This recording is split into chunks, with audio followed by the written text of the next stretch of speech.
Hello guys, good evening. Sa ngayon, ituturo ko sa inyo kung paano gumawa ng condensed milk. Tatlo lang ang ating ingredients. Ito, vegetable oil, and then egg, at saka sugar. White sugar or brown sugar, basta sugar. Ayan.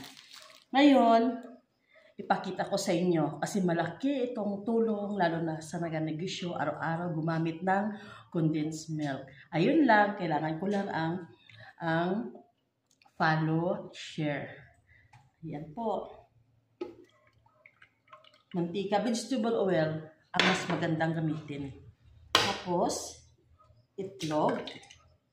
Dalawa lang itlog kasi sample mo lang ito. Depende sa inyo kung maramihan na talaga, tansyan nyo na lang.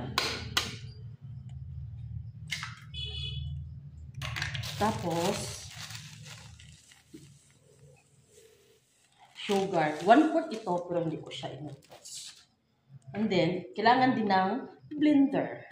Hindi ito pwedeng mawala para ma-mix ng mabuti.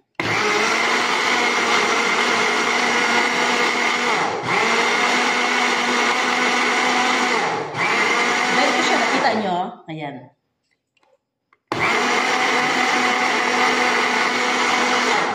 Kita nyo? Ayan. Tikman ko siya ha. Tikman ko.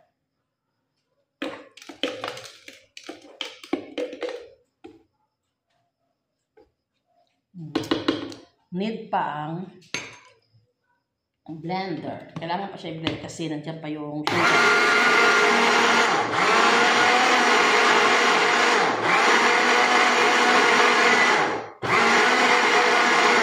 Ito, ayan lang guys, tatlo lang ang ingredients niya. May nagawa na ako dito. Tingnan niyo.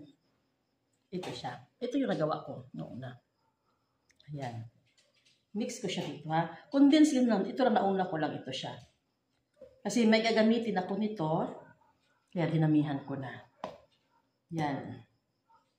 Wala akong hinalong ibang powder milk. Wala. Yun lang. Malaki ang matitipid talaga as in. Dinunid ka na magtakbos kung nauubusan ka, nakikita lang sa kusina. Ang ingredients ng condensed milk.